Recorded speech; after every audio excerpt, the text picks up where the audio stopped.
Your honour, எனது கட்சிக்காரர் பசுபதி அவரோட மகனை இழந்திருக்கார். அதுக்கான தண்டனை இவங்களுக்கு கிடைக்கணும்னு நீதிக்காக கோர்ட்ல வந்து நிக்கிறார். சட்டத்து மேலையும் நீதிமன்றத்து மேலையும் நம்பிக்கை வச்சு வந்திருக்கார். அவருக்கான நீதிய இந்த நீதிமன்றம் வழங்குமாறு தாழ்மையுடன் கேட்டுக்கொள்கிறேன். யுவர் ஆனர், அந்த கார்த்திக் உயிரோட தான் இருக்காரு. இந்த வார்த்தையை மட்டும்தான் சொல்றீங்க, ஆதாரம் எதுவும் கொடுக்கலையே.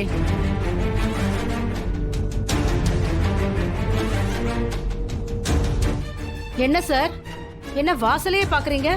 கார்த்திக்க உயிரோட கூட்டிட்டு வர போறீங்களா? அது வந்து யுவர் ஆனர், இதுக்கு மேல இந்த வழக்க தள்ளி போட முடியாது. 20 நிமிஷத்துக்குள்ள கூட்டிட்டு வரலனா அதுக்கப்புறம் தீர்ப்பு வழங்கப்படும்.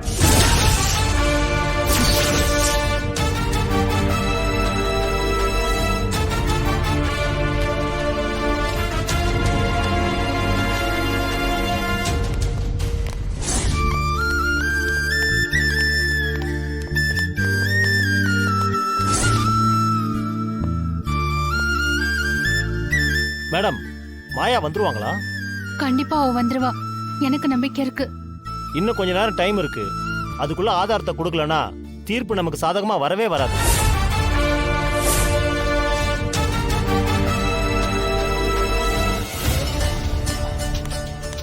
என்ன ஜானகி, இன்னும் இந்த மாயா வருவான்னு நம்பிக்கிட்டு இருக்க? இல்லாத கார்த்திக்க அவ எங்க இருந்து கூட்டிட்டு வர முடியும்? உன் மருமகம் பண்ண கொலைக்கு நீ பழி ஏத்துக்கிட்ட. ஆனா எங்க கார்த்திக் இறந்து போனது உண்மை. அதுக்கு காரணம் உன் குடும்பம். அதுக்கான தண்டனைய நீ அனுபவிக்க போற. புவனேஸ்வரி, இந்த கோர்ட்ல நீ ஜட்ஜ் இல்ல, தீர்ப்ப நீ சொல்லாத. ஜட்ஜே அந்த தீர்ப்பை தான் சொல்ல போறாங்க ரகுராம். கொஞ்ச நேரத்துல உன் பொண்டாட்டிய ஜெயிலுக்கு அனுப்ப போறாங்க. அப்பதான் எங்க கார்த்திகோடைய ஆத்மாவும் சாந்தி அடை. நியாயம்னு ஒண்ணு இருக்கு புவனேஸ்வரி.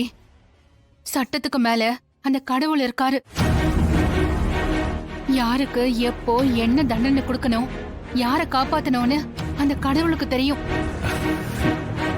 இன்னும் உன்னை அந்த மாயா காப்பாத்துவான்னு நம்புறியா? அத நீயே பார்க்கத்தானே போற. புவனேஸ்வரி, தீர்ப்பு இன்னும் வரல, வரட்டும். இப்பவும் ஒண்ணு இல்ல ரகுராம். கொலைய பண்ணது உன் மருமகன் கதிர் தான்னு ஜானகியை உள்ள சொல்லு. ஜானகியை காப்பாத்திர முடியும்.